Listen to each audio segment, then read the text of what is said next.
Good evening, chat. How are you doing? Oh, goodness gracious, I just escaped from the baby crying. It's something that I'm still getting used to. Yeah, he cries from everything, and the entire life revolves around not waking him up. Like if you wake up the baby, you done goofed. So let me just get my troll avatar on. But I gotta appreciate this moment of quiet and relaxation. Here we go. There. Beautiful. Ushkushi. Did you know that Blizzard is holding a panel on Diablo? How do you think that goes? For those of you who don't remember, back when Blizzard used to make quality games, this would have been a major event. Like everyone would have known, oh, they're presenting the new Diablo update. And everyone would know one day in advance that there would be made timers on the internet. And let's see how it looks like now. We got this. How should I say so I don't violate the TOS because I don't want to be the violator? How should I describe this beautiful lady? This American woman. American. Yes, this American woman is presenting to us the game. This is like the stereotypical Diablo player, exactly how I imagine most people who play Diablo look like. And as we get to see, chat has disabilities. Good job, Blizzard. Good job. That is how you get in touch with the community. That is how you know that you are close with your player base. That is how you gather feedback, right? You are comfortable by your product, obviously, right? It's what a normal, healthy company does. When they're presenting a product, they give this ability to the chat. The second thing that I noticed is 5,000 people watching. I want to point out, this is Blizzard, right? Like, it made games that went around the world. Like, people from China were playing World of Warcraft en masse. They used to have tens of millions of sales. Like, Blizzard is one of the only companies out there that would force people to pay for ads. Like, this is unthinkable. I don't think any company in the history of mankind has managed this performance, right? You would go to BlizzCon, or even, no, because like going to BlizzCon, you can make the argument that, well, you know, they would give you the bag of goodies and shit. You would live stream BlizzCon, right? So, like, you would pay $50 to watch BlizzCon from home. And what was BlizzCon? You would get ads. You would get ads for their games. That's what BlizzCon was. It's like, hey, this is the new World of Warcraft expansion pack. Here's the trailer. This is the new Diablo we're making. Here's the trailer. You would pay $50 to see their advertisements. Normally, it's the other way around. Like, normally companies pay people to show their ads. But Blizzard was so successful at its peak. It was such a monumental success that it actually required, it could get people to pay them just to see their product, their ads. Now it's getting what? 6,000 people watching. Mr. Medicare gets more than this shit. And it's Diablo, right? Like, it's a game that, again, massive juggernaut of a game. Like, everyone at least has heard of the game if they haven't played it. How did they manage? How did they manage to crash it so bad? Yeah, it's, man, to live in this day and age, like I don't know how I would describe to my son just how popular Blizzard was.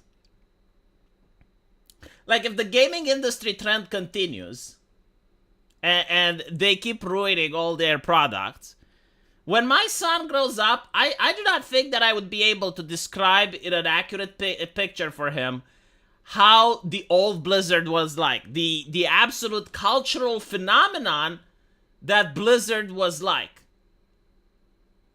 I don't think I have the ability. I don't. There's no game out there that could even remotely begin to describe the hype around World of Warcraft and the hype around Warcraft 3 and the hype around Diablo. Like, there's no way. There's nothing now. There's nothing that could even begin to describe Tell him Blizzard was more popular than Skibidi Toilet. Well, the thing with Skibidi Toilet is as well, like, yeah, it's popular, but like you don't see the energy of people. Like people do not get as hyped up from seeing it. I think like the only thing that I would compare Blizzard was when VTubers first started showing up, right? Like when you could see the anime girls talk to you from the screen, and you had HoloLive. They managed to create like a level of excitement similar to that of a Blizzard product, but it was only for a couple of months. Jamie played the bear clip, yeah. Yeah, I'm really struggling to, and it's not just Blizzard; it's movies as well. I mean, I remember when Lord of the Rings came out, or when the Harry Potter movies came out. Like people were really excited, and I can't think of any contemporary film that has even remotely the same amount of energy. It's just like something where like people buy the merchandise and associate themselves with it. Like there were people, I remember when Star Wars came out, the Disney one, that the first shit that they made, episode, what was it, episode 7, right? When people still had hope, but they just ripped off episodes 1 to 6. So yeah, like I remember like seeing people wearing Darth Vader masks, wearing Star Wars t-shirt, wearing all sorts of Star Wars paraphernalia because, it brought them happiness. It's like entertainment. It's what they do when they're not at work. And turns out that now no one associates. Like I generally don't know a single person that has like a Doctor Who collection now. Or would go to a Star Wars movies with lightsabers and shit. I'm pretty sure like there may be some people out there somewhere, but it's definitely not the trend anymore. I even tried playing StarCraft 2, by the way. They fucked it up. Like, they managed to fuck up StarCraft. And you may ask, well, how? How did they fuck up StarCraft? They esports it, right? Like, StarCraft used to be slow and methodical, and now they just accelerated it. Like, the drones harvest faster, the buildings get built faster, and, like, it's kind of okay, I guess, but it's a different game. It feels like a game for people with low attention span, is what it is. Yeah, at least Warcraft 3 is still good, because I've been playing some of the old games now. See, I was thinking that maybe I just became old, and I just don't like anything anymore. Like, maybe my tastes have aged poorly because, when you get old, like, obviously you're not going to be as hyped and excited as stuff, from stuff as when you were younger. And I was like, well, yeah, maybe it's just me, maybe the games are good and people still like them, but I'm just a Scrooge. But it turns out that no, like, you play old games and they have shitty graphics, and they're missing a lot of quality life improvements and all that, but the games are fun to play. They're exciting. I mean, again, there's a reason why people still play Warcraft 3. Developers need to stop listening to professional gamers. It's not like developers make these choices, man. It's corporate. Like, corporate is telling, okay, there's money in esports, so you need to make the game more esports friendly. Now, the problem with this is that there's two types. Well, actually, there's three types of players, right? So you have the players that just play the game in order to have fun. Like, they're not reading on any meta. They're not learning the hotkeys. They just like, like playing a little game and having fun. They don't care if they win or lose. And for those players, it really doesn't matter anything about balance and, taking their opinions into consideration, because you can't really cater to them. Like, they aren't even trying to win, right? So these are the bronze players, the silver players, the players that just bought the game, and they're like still learning. They're dicking around. They may stick to the game, they may not, right? There's no reason to actually take them into consideration. Then there's the players that actually do put an effort. So, like, they at least are aware of what the meta is. They're aware of some strategy guides, some build orders. They're reading a little bit on the internet. They're watching some Let's Plays. And these players, like, they start to have, like, a general understanding of the game. But their problem is that they may not have what it takes from a mechanic point of view. You know, they don't have the reaction times. They don't have the decision making. And these are like the overwhelming majority of players. Now, you also have the high-end players, right? So these are the high elos, the ones that they take the game down to a mathematical equation. Like, they know the most optimum choice. They have like 1,000 APMs. So the question is, like, who do you cater to?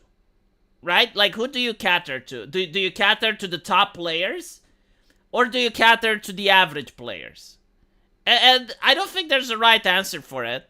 But a perfect example is League of Legends, right? So, like, League of Legends, if you look at it, it's got, like, different tiers, right? It's got, like, its own different ranking systems and stuff like that. However, you notice that some champions are very overpowered in gold, and they're actually underpowered in high elos.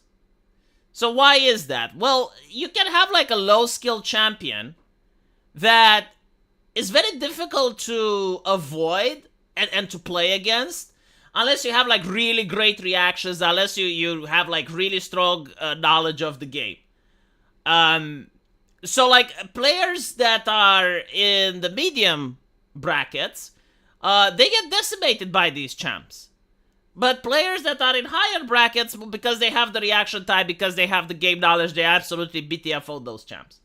So the question becomes, like, what do you do? Do you ban the champs? Sorry, no, it's not that do you ban the champs. Do you nerf them? Do you buff them? Right? Like, who do you take into consideration? The high elo players or the low elo players? And I think there is no actual solution for this. I think you need to strike a balance. Because at the end of the day, you know, a medium-sized player can become a high elo player in time, but they need to feel that the game is fair. Because if they feel that the game is not fair, then they may drop it. So the thing with esports, I'll tell you something else, right? Like, esports used to be great when you had people do stuff like this.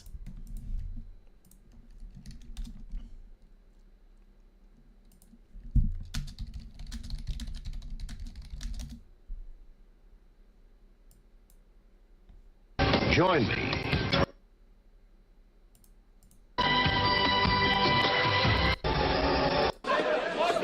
Alright, I found it. So you have like this gentleman, and this is a fighting game competition. It's EVO. Back when EVO was a little bit more, you know, restricted. And I think they were betting on who's going to win, and this gentleman managed to win. What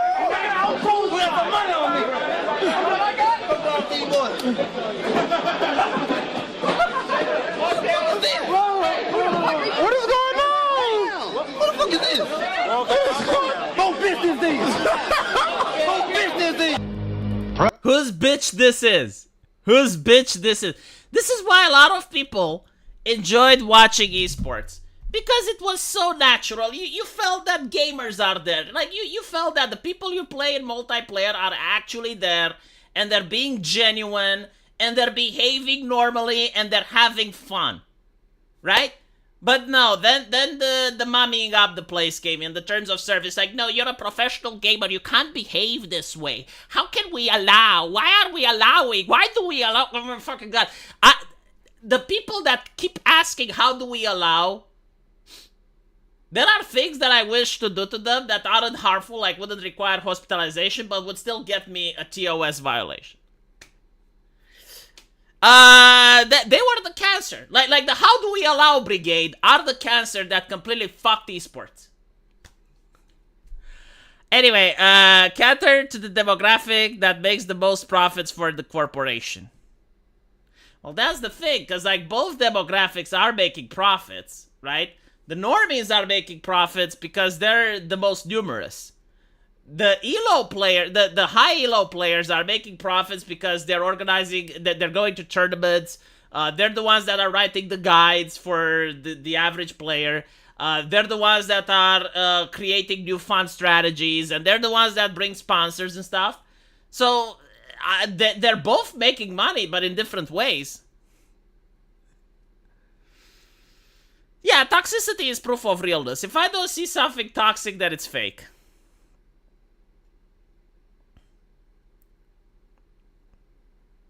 Play the lower tier goddamn, that's why we allow. Elite players lose interest without more casual players to beat in the games. No, that's not true. I can tell you because I have been elite players in some games. I've been Diamond in Street Fighter. I think I could have gotten even higher than Diamond if I kept playing, but it's just that it was annoying finding matches. Like, I really hated the fact that I have to wait to find the match.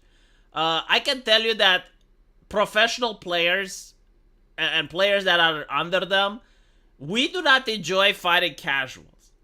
Like, I remember playing Street Fighter on this channel, and I was challenging you guys, and no one managed to beat me, which is sad, because when you're a good player, you just want to find opponents, right? You want to find people that are at your skill level. It's not fun to completely trash someone, right? Like, it's fun when you find someone of equal skill level. I actually like it if I find someone that beats me up so that I can learn.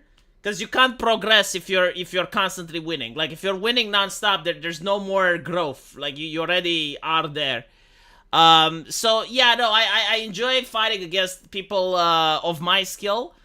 Fighting against someone that you just defeat, it's like playing against a 10-year-old, you know? Like, okay, congratulations, you managed to perform a combo, and they don't know what to do. And rise and repeat for like 20 other games. Like, is that fun?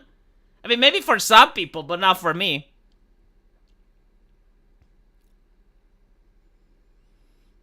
Who was my main in Street Fighter? I actually didn't have one because I mastered different characters so that if I hit like a strong counter, I would just be able to switch. But I did play, it depends on the Street Fighter, right? Like in 5, it was Bison. But I also liked Falk and Chun-Li. In Street Fighter 6, I forgot who was my main, because I didn't play the game that much. I didn't like the mechanics for some reason. It felt meh. It was the guy that was drinking. I forgot his name. Jamie, yeah, that's... I play some DJ as well. But overall, mainly, I didn't really like... Oh, Jury was really great. But yeah, like, Street Fighter 6 just didn't stick with me. I don't know why. It wasn't just my jam. I liked Street Fighter 4 the most, and then Street Fighter 5. But 6 was kind of meh. I did play Vega in Street Fighter 4. I didn't like the fact that he had 2 stances in Street Fighter 5. Yeah, I did play Jury. Jury I played, like, see, this is how I play characters. Are they hot? It's simple as that. Mortal Kombat 1 I almost didn't play at all because all the characters are eyesores. I made a video about it. And it's quite interesting when you think about it, right? Like, the left enjoys... Sorry, the right makes eye candy. Like, what is eye candy? It's like, oh, it's something nice, something that you like to look at, right? Meanwhile, the left makes eyesores. It's disgusting. It's revolting. It makes you want to look away. And that's their business model. Like seriously, think about it, right? Like, what is an eye candy? Where does this come from? It's the guy that comes with a girl into the club, and she is smoking hot. Now, she's not necessarily intelligent. She's not bright. She doesn't make a good conversation. But, like, why is the guy going out with her? It's because, well, she's eye candy, right? Like, everyone notices her, and therefore they notice the guy. And all of a sudden, if you're a person that's not very charismatic, or you don't really know how to spark a conversation, if you walk with the smoking hot girl in a club, everyone wants to talk to you. Everyone is giving you attention, right? So companies noticed this, and they were like, oh, well, boof babes are a thing now, right? It's like you put a hot girl to advertise the product, and therefore the product sells, right? So that's the eye candy. And the left are making the eyesore. And the eyesore is the opposite. It's revolting. Like, you don't want to look at it. It's disgusting. It's like the guy that walks with a big pile of feces on his pants in the club. Like, no one wants to look at that. No one wants to talk to him. No one wants to approach him. Like, he may be a really nice guy, but his presentation is so fucking off that no one wants to talk. Hi, V. Hope all is well and hope your day is good. Well, it's night now, and it is good. Thank you. Street Fighter Alpha 2 and Street Fighter 4, Akuma, Ryu, and Evil Ryu were the shit. Kabi, Chun-Li, and Sakura were hot. Yeah, there's a lot of hot girls in Street Fighter, but I think like they're moving towards the ESG now, so we're going to see more of a it's a ma'am type of female characters. We're going to see more Marisas. More Marisas. Yeah. Kame is excellent for stable diffusion pictures. That's why I like Soul Calibur 6. I don't really like 3D games because I play on a keyboard. So playing on a keyboard in a 3D environment, not good. I don't like it. Yes, the industrial banjo complex. Walk not bar with hot girl and old girl wants to talk to you in the bar. The guy's drawn to you because the girls are. Yeah, pretty much. Like this is the quintessential definition of an eye candy. You attract attention. And everyone wants to be in your graces. And the guys want to know how, want to be your friends because maybe they will learn how to get a sexy girl as well.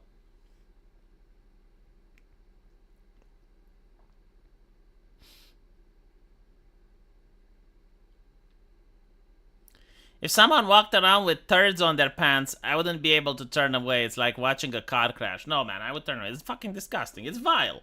It's repulsive. What do I think about the Guilty Gear series? Never tried it. I did try it once, and I got into the tutorial, and it was like, this is how you perform a red Roman cancel. This is a purple Roman cancel. This is a blue Roman cancel. This is a green Roman cancel. Oh, fuck off. Like, there were just so many things to learn, and I was like, I don't have time for this shit. Blaze Blue was something that I liked. Blaze Blue I really liked, especially the character designs. Like, Blaze Blue had amazing character designs. I don't know why they're not making another Blaze Blue, but that was like my favorite anime fighting game of all time.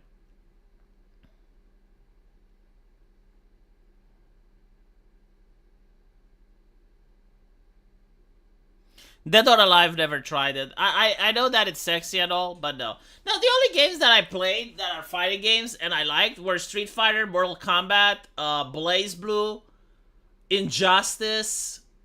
I think that's pretty much it. It's usually like 2D fighting games.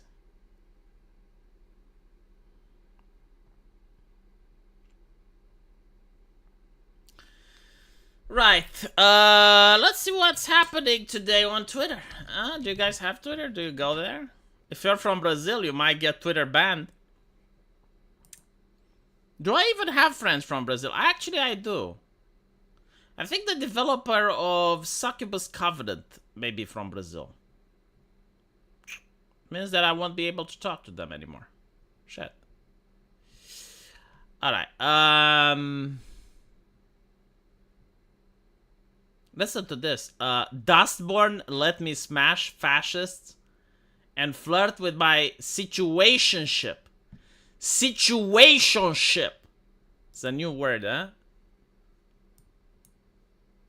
Oh my goodness. Situationship.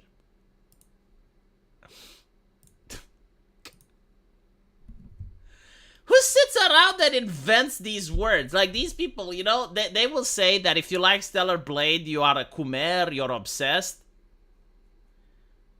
But all they do is focus on human sexuality. It's like, when do they have time to work? It's like 23 hours a day they think about queer stuff. Like, non-stop. They come up with like, okay, but like, how do human beings fuck? But like, what if a person is with another person? How do we call this? It's like, but like, what do they, if they identify and the pronoun and they're fucking, how do we call that? We need the word situationship. So apparently a situationship is when you're hanging around with someone else without being romantically interested, right? In other words, you're hanging out. Like, there is already a word for this, but like, they needed to make something else. So this is a narrative-driven action-adventure across a zany dystopian America. So a cringe America. Set in an alternate universe where JFK wasn't the one that got shot and Silicon Valley seceded from the United States. Oh no. How would the US go? You know what's funny? Like, most of these people do not understand that the reason Silicon Valley exists is because it got money from the government. So if Silicon Valley would secede from the United States, it would never actually develop the technology for social media and tech companies. Like this was actually a scandal. I don't know how many of you remember, but like Google employees were walking out because the company was taking money from the industrial military complex. Anyway, friends, lovers, and found family flee across the country with a bat in one hand and a guitar in another. What is with these pretentious leftist games and guitars? The Last of Us 2 had a guitar. This one has a guitar. Life is Strange has a guitar. There is something in being an ally and having a guitar. I'm starting to notice. Like, it's never like a blowpipe or something. It's always a guitar. Never a harmonica, never a violin. No, a guitar. Was there something that I missed? Like, when did guitars became cool with the woke? Like, I'm not saying that it's a problem with the guitar, okay? Like, don't misquote me. I'm not saying it's a problem. It's just weird that it's always the fucking guitar and only the fucking guitar. That's what's weird. Releasing August 20th on Xbox, Norwegian studio. It's a strong departure in tone and genre from their mystery game Dragon. And another title, Dreamfall Chapters, a sequel to The Longest Journey. This is why I thought it was shit. Now I know, and knowing is half the battle, chat. I like The Longest Journey. I should make a playthrough for The Longest Journey. It's one of the best games that I played as a child. The Longest Journey, it's an amazing game. And then I found out, oh, it's got a sequel. It's got a sequel, and I play it and it's shit. And I was like, how could they fuck it up? Like, it's not that hard to make a good Longest Journey. How did they fuck it up? And then I find that now I see. Now I know. Covered in retro-tuned sci-fi propaganda. Well, at least they admit it's propaganda. Dashboard certainly reminds me of Fallout Post-Apocalypse. Jesus. Imagine if you're the creator of Fallout, right? Holy shit. Okay, so I'm a game dev now, and I'm trying to struggle to think, how would it be if someone associated this game to my own? I would feel so uncomfortable. I would have to wonder, where did I do wrong? What have I... Huh?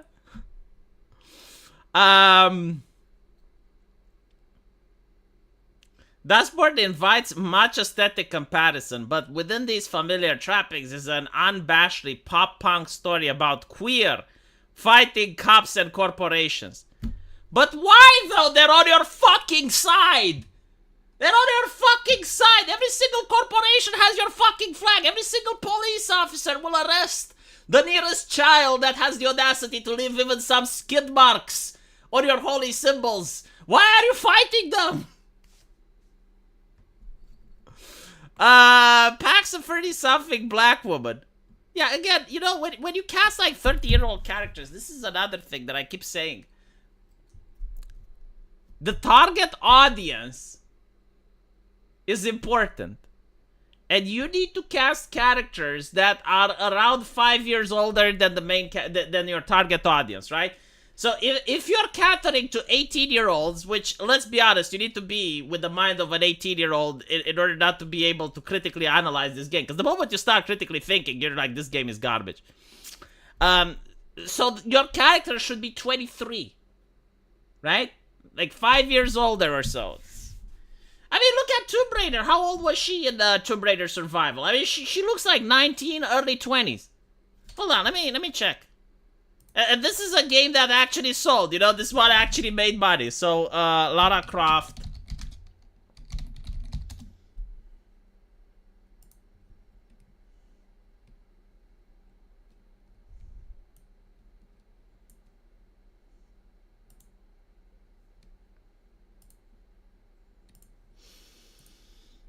God, I miss when they made games like that. This was so great. Like, look at her, right? She doesn't have resting bitch face. She's not the Angry Chick Eye edition. She's not an It's a Ma'am. No, she's actually scared and she's terrified because she's alone on an island surviving a shipwreck, and there's evil people there and she has to survive, right? So you as the player, you're connecting. It's like it's a human emotion. Like, you want to see her through, you want to see her escape, and you're like constantly watching and seeing like, well, how is she going to get out of this situation? And when she turns into a badass, it's actually character development, and you love it. It's the best game ever made. Like, best game in the Lara Croft series, hands down. And, what? She's like 21, 22 here, right?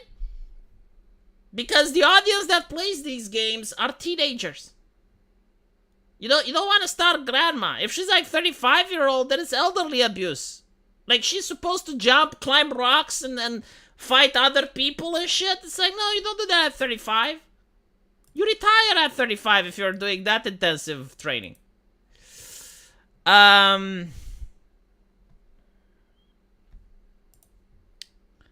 Stream Dustbin for 90 minutes. No, get the fuck out. I'm not doing that. Dude, for all the money in the world, I'm not going to subject myself to that. I wouldn't be able to finish it.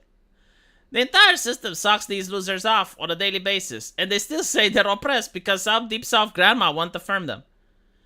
No, it's also because they constantly live in the past. Like, for them, nothing changes. For them, America today is the same like America in the 1940s. Like, no progress has ever been made. I mean, look at this shit, okay? This is the funniest stuff that I have ever seen. A lot of people are asked, like, why would you vote for Kamala? Which is a horrible question. Like, how can you ask someone like that, right? And they will say, well, because we want change. And I'm looking at this, like, motherfucker, what? Like, she's not Obama. It's not like there was a Republican in office and now she is coming and she's like, well, she's going to bring about change. She is the fucking establishment. God. But like these people, right? She's going to fix the economy. It's like, who broke it? Now I can't wake the baby because there's like 2 closed doors. 90 minutes, it means that I won't get my money back. I think it's like 2 hours. So it's 120 minutes that you can play a game before you get your money back. So you can get a refund if you spend like 2 hours playing.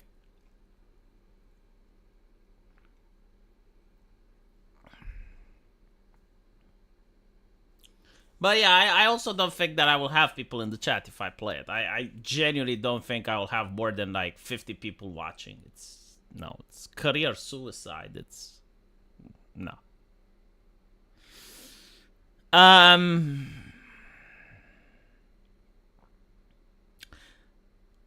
The change they refer to is a change in representation. It's not about policy.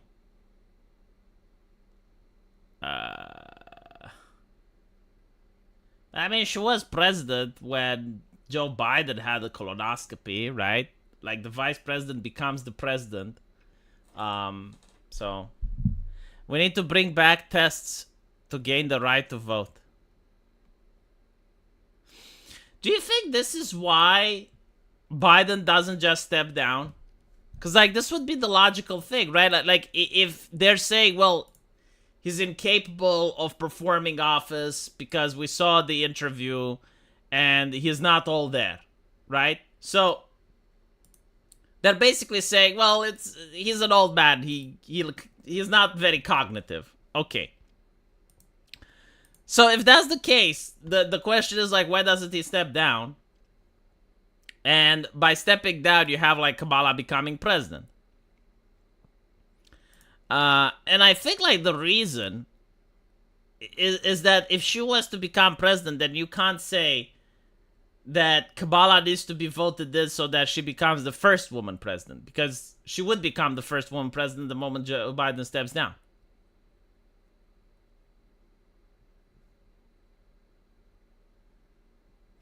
Jesus, Ruber, Assassin's Creed Shadows, pre-order less than 800 from national chain with over 900 stores. Oh my goodness, man, if Assassin's Creed Chickasaw doesn't manage to sell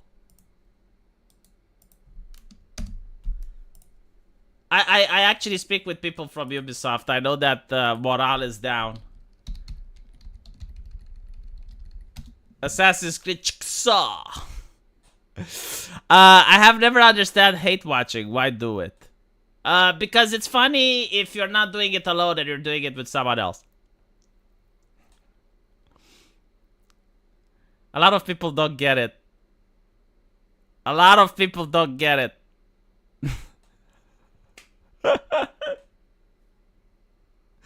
I talk to too many Japanese people. Hold on. Let me show you. All right, so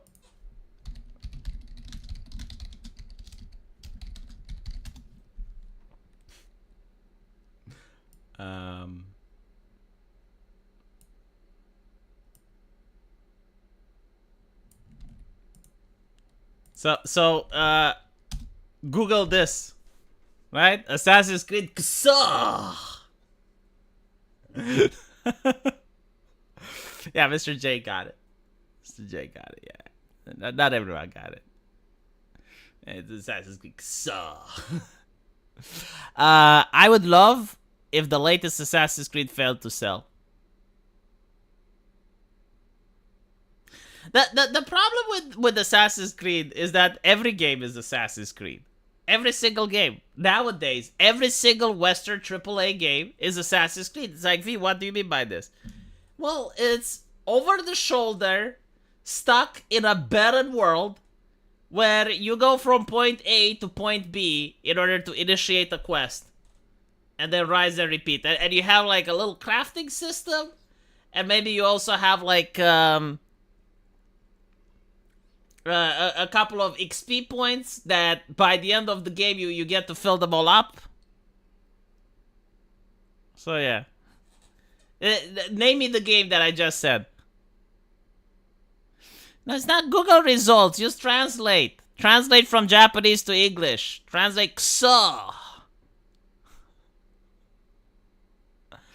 If Assassin's Creed flops, the studio is done. They have a lot of money from governments. They have investor money. I don't think they will shut down, but like, they may close off branches.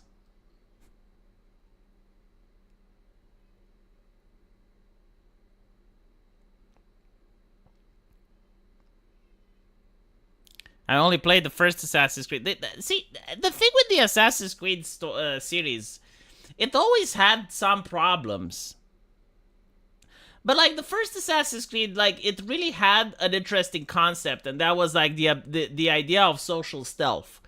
Like the game came out back when studios were innovative and they were trying new stuff and they were just trying cool shit. And in this case, what Assassin's Creed was trying to do was to introduce the concept of social stealth. So up until that point, most games that were stealth-oriented, you had, hiding in the shadows, making sure that the enemy doesn't see you. And Assassin's Creed introduces the concept of, like, hiding in plain sight. Like, what if you just enter a crowd of people?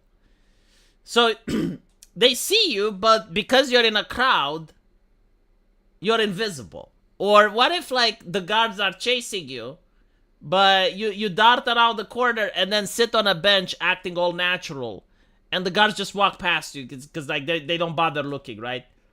And that was, like, a really cool mechanic, that of social stealth. But the problem with Assassin's Creed 1 was that you had to complete, like, these mini-quests in order to get your assassination target, and it was, like, really annoying.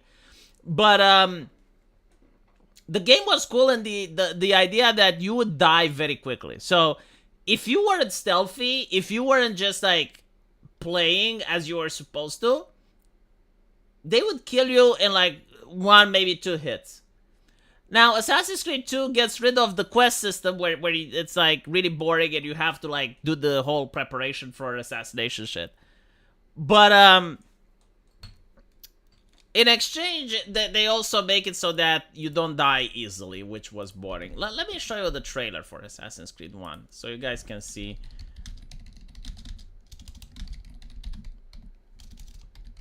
Just how cool the game was back then and how much they ruined it now.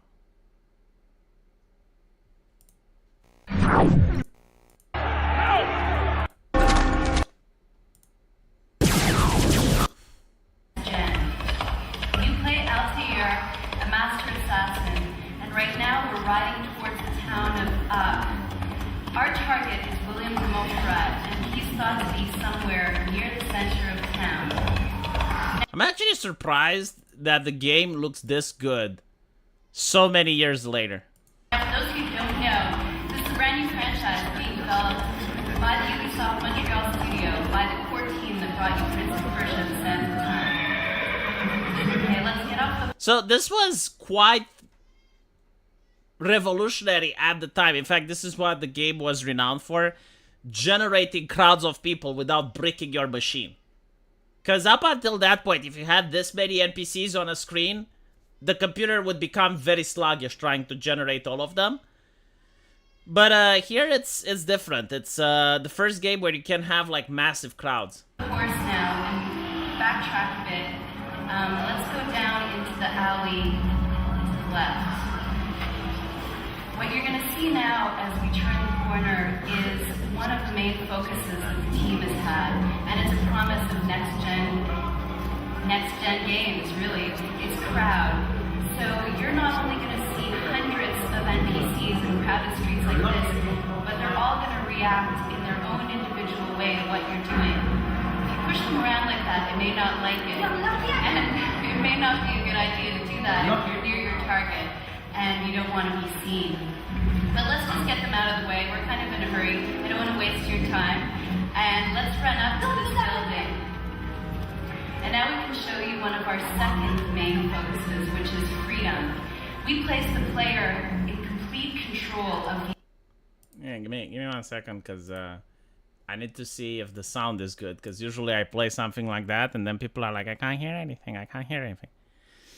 Yeah, the horse would definitely be a $60 DLC today. environment. Just like if you guys are familiar with Le Parcours or free running, basically you can go anywhere. So any architecture... To be honest, I really hated this because before Assassin's Creed, you had Prince of Persia, and Prince of Persia like required skill in climbing. Like you needed to time the jumps, you needed to look how to climb. And with Assassin's Creed, you just press a button, you press the up arrow, and he climbs, and it was a little bit more boring. Detail, like you're seeing right now, is interactive. Let's turn around though, I hear some people yelling. So while climbing the building is fun and you can do it, it may again not be the best thing to do if you want to approach unseen. So let's look around a little bit. This is the town of Acre. We modeled this based on historical documents from the period of the 30s. Yeah, look how they were making the games back then, right? Like they would find historical documents. They had a team of historians. And their entire focus was to create authenticity. And now, like, their entire focus is to create wokeness. Crusade. And again, everything is interactive. Their entire focus is to create KSA. There is no level design path. Actually, if you can back up, we can maybe show them another path. So we really want to give the player an ability to express themselves. Yeah, believe it or not, this was groundbreaking at the time. Like, all of the stuff that you're seeing here, other games tried to do it, but either did just a little of it, or they would require some of the most high-end machines in order to run them. That his stuff there decided to swing under, he could have stepped above, and that's exactly the kind of thing you'll be excited to... I remember, like, seeing the trailer and I wasn't believing them. I was thinking, like, nah, they can't do this. They're exaggerating. Like, this is just, like, one portion they set up for the demo. Compare with your friends on Xbox Live for your achievements. But now that we've shown the character a little bit, let's get down to our main business, which is finding William. Right now, we're using our intuition to scan the crowd below. We can understand when the crowd is for or against us, and most importantly, right now, it'll help us pinpoint our target. So I think it's that guy over there. Okay, there are multiple ways we could do this. We could blast down full speed, high profile, but what I'd like you to do this time is go slowly. We're going to show off something that we call social stealth. Right, so this is the social stealth mechanic. When mechanic. you're in shadows or light, you're hidden when you're doing things that are socially acceptable. And some people have noticed you here, but we're going to use these most. We've done some helping. Hey, this was so fucking cool at the time. I remember watching it, right? So this was so innovative. Because as she mentioned, like most games, well, actually every single game before, that had stealth mechanics was about you hiding, whether you're hiding in a box like in Metal Gear Solid, or you're hiding in the shadows like in Splinter Cell, or even in this situation, like you're on the rooftops and no one sees you. This game comes up with a different principle. It's like, what if you're just hiding in a crowd? Like, you're there, people can see you, but like no one thinks about it because you're in a crowd. They're gonna let us blend in, and this way we can approach our target without attracting too much attention. I think now is a good time to branch off. Let's walk up slowly before they realize what's going on. Moment. I mean, from their perspective, you literally come out of nowhere. Like, if you're one of these guards and this happens, you're probably like, what the fuck? Assassination. After this, full chaos breaks out. Now you want to escape as quickly as possible. The crowd becomes dynamic obstacles, and the feeling is very much like American football. You really So look how cool this is, right? Like, it's a game about assassinations. It's in the fucking name. It's Assassin's Creed. There's no sewing. You don't like start fighting people with a sword or anything like that. No, you just take out the target and then you run away because you're one guy and they have an army. So like the entire game was built around social stealth. It was built around like planning your assassinations, and they were so satisfying once you pulled them off. could get knocked. There's no level XP, there's no crafting, there's none of that shit. It's just like you're supposed to plan. Okay, like you see the target, you see where they're at, and then you're looking around and you're trying to find a way to get to them. And you fail the first 3 times, but the 4th time when you get it right and you successfully complete an assassination, man, does it feel good. And you're rewarded with a nice cutscene as well. I don't want to force into someone, so we're going to stay to the right here, and let's head towards the exit. Are we being followed?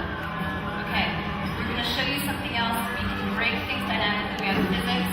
We're going to create a barricade. I thought that was coming towards me. Notice how there's no forced cutscenes, there's no cutscene events, right? There's none of that shit. It's just like you playing the game. And quick, let's get to the exit. Okay, well, we've been cornered here, and I can show you the fight now. Basically, this is a very realistic fight system. You can't take 100 blows to the head. In fact, you can't even take one.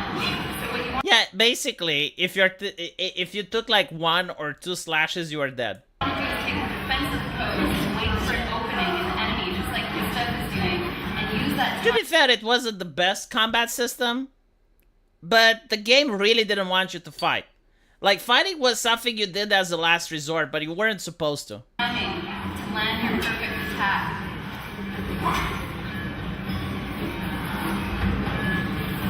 Okay. Yeah, see? Like, 1 hit, you're dead. Well, unfortunately, we're dead. And I don't think Ubisoft is ever going to make a revolutionary game again. I don't think they can, actually. Yeah, no whining about how you feel bad about being an assassin either, yeah. Like, I noticed this, you know, like, there's actually, like, 2 types of stories. Well, actually, there's more. I think there would be 4 types of stories, right? Like, there's stories that boys like, there's stories that girls like, and there's story that men like, and there's stories that women like. Very rarely you have, like, one that most people like. Like, you get, like, a Walt Disney actual film from back in the day when everyone liked it. But when it comes to, like, stuff that boys and even men like, is sex and violence, right? So, like, teenagers, they like American Pie, they like slasher movies, like they like these things that are over the top, violent, and basically it can be summed up to action happens. Like, stuff just happens, you know, explosions, Michael Bay shit. It's just, like, filled with action. Women like stuff that isn't filled with action, but it's filled with character development. It's like, okay, well, what goes inside the character's mind? What are they thinking? What are they planning? What you know? And when you go into a genre that's, let's say, like, women like, and the focus is like, what are they thinking? And you make it action packed, like, women will just stop liking it, right? Like, imagine if you go to 50 Shades of Grey, and you now make it action-packed with car chases and with all that nonsense, like, women won't like it. So they won't watch it. So why is it that they think that if you go to something that men like Assassin's Creed, where it's all about the action, and you're all of a sudden making it, it's like, oh, but the main character, he feels bad about being an assassin and the emotional turmoil, and let's see what he's thinking. And it's like, yeah, it's not going to make a very interesting story, is it? Didn't EVS talk about this? I don't know. I mean, the thing is, like, this is not something that I discovered. This is something that's common sense. So if EVS talked about it, it's because it's universally true. It's...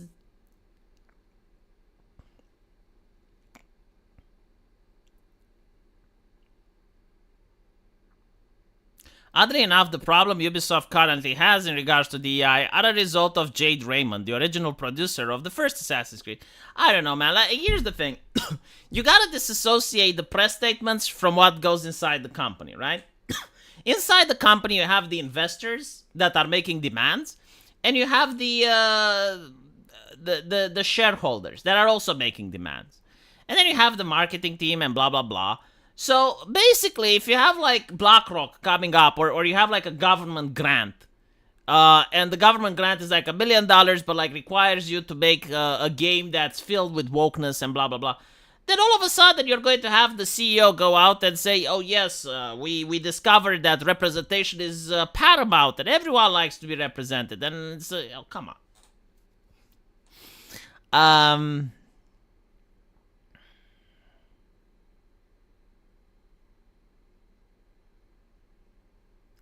The difference between boys and girls playing. Well, actually, most girls that were back in the day playing video games, they were playing Sims.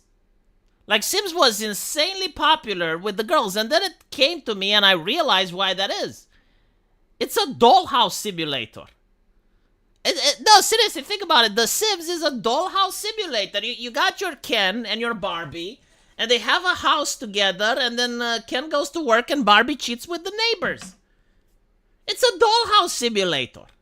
That's why girls liked it so much. Like almost every single person that was playing The Sims was a woman.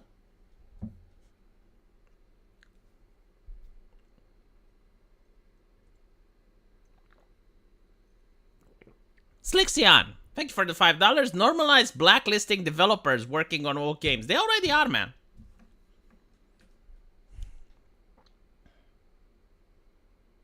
Monster Hunter is also really popular with girls for some reason. That's interesting. My wife, who introduced me to Soul Calibur, to this day, she's still better than me at the game. That's interesting as well. Far Cry 6 is one of the easiest games I ever played. Well, yeah, there was, like, before wokeness, there was another conversation that was talking about games being shit. But if only I knew how shit can games become, then I wouldn't have complained that much. The difficulty level. So, there was a time, I think, like, when Wrath of the Lich King came out. You gotta check the year, and that's when this is happening. And, They were making games that were so easy to the point where you couldn't die in the game. I think like one of the Bioshocks is like that, and it really ruined all of my fun. I think Bioshock 2 is like that, yeah. So basically, if you die, you respawn from the closest spawn point, but all the enemies you damage remain damaged. So you can literally go to a Big Daddy with the first weapon in the game, which is a wrench, and you can hit him with the wrench and he kills you. And then you go back to him and you hit him with the wrench and he kills you. And you keep doing this and eventually you beat everything. There's no challenge in the game. And there were many games like that where you couldn't die at all. Like they made the Prince of Persia, I think it was Prince of Persia 4. Where you couldn't die in that game. Like if you fell in a pit, the princess would rescue you. If you died in combat, the princess would revive you. You literally just couldn't die in that game. And this was a new developer mindset, is that players have to see the whole game. Like, there shouldn't be any challenge, because if there's a challenge, a player may give up, and if he gives up, he won't see the end game. No, I don't think it was fun. Like, the moment I realized you can't die, it was just fucking boring. Like, there's no reason to immerse yourself. There's no reason to actually put in the effort, because you know you can just spam left click, and eventually everything dies on the screen.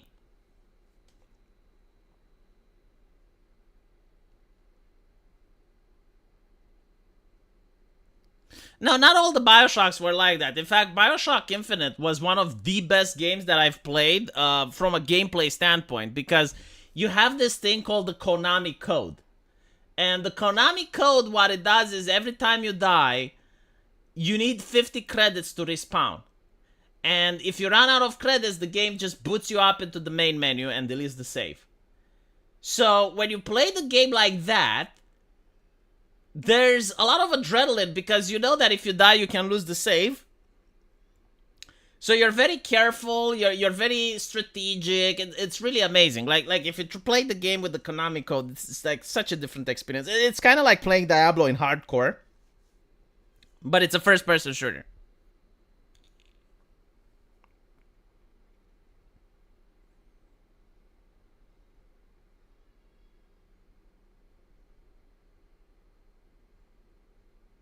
Easy to explain. Monster Hunter. Gather materials to make new clothes. No, I don't know.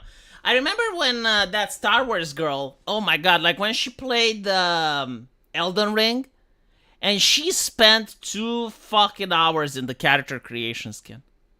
And I was like, but why though? Like, you just put a helmet on your character. You won't see the face. So I remember like she spent, yeah, like Anna spent, I think it was like 1 hour first, and she finally got the character, but then she didn't save. She accidentally left the game because like there was an issue with the controller or some shit. And then she got back into the game and spent another hour. And I was like, oh fuck, I can't watch this. Yeah, it was an entire stream just creating the character. But I will tell you this, like, it was so wholesome watching her play. She starts playing, she is absolute shit. Like, she doesn't know what's happening. She's screaming. She's like really out of it. She's a complete noob. But you know what she does? She sticks to it. Like, she keeps playing the game. And eventually, I don't know if she finished it, but like, she got really deep into the game. She was like in the middle of the game, and I remember like we were in a Twitter group, and with the Flashcast, and she was basically saying how she managed to like she was asking where to farm in order to improve her stats and level. It was like really good. There was another chica that did the same, and this is when I was liking VTubers for shit like this. That Hololive girl, the Reaper, Callie Mori, right? So Callie Mori decides to play Doom, and in the beginning she is absolute shit, like trash tier. Like you can see that she hasn't played any first-person shooter games. Like, she doesn't know how to move the mouse properly. She doesn't know how to look at an enemy properly. She wasn't as bad as a Kotaku journalist, though. Like, Polygon. She wasn't as bad as a Polygon journalist. She was kind of there, but, like, a little bit better. And she sticks to the game. And she keeps playing and playing and playing. And by the time she's at the middle of the game, she was very decent. Like, she was actually firing headshots, and she was swapping weapons, and then she was doing really good. And I was like, you know, this is actual growth. Like, this is how people used to be. They would pick something that's difficult and stick to it and get good.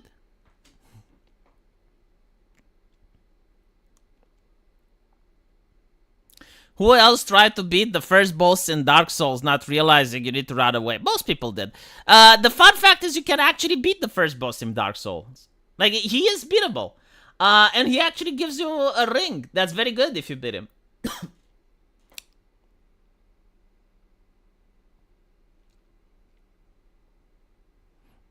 Idea for survival horror, you play as one of the demons running away from the Doomslayer. You can actually play that in multiplayer.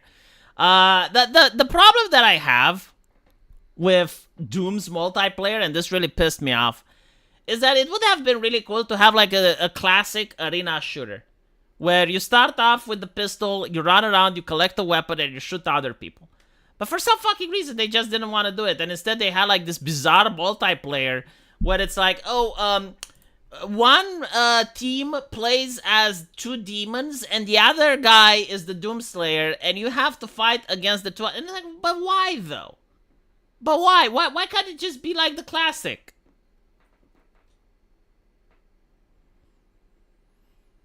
I hardly see any game streamers rage quit anymore. It happens. It happens, but very rarely. I did rage quit a lot. Quake Champions exist. Why make multiplayer for the... Because Quake Champions is old. Like, what's wrong with making something new? And besides, the Doom weapons are different than the Quake ones.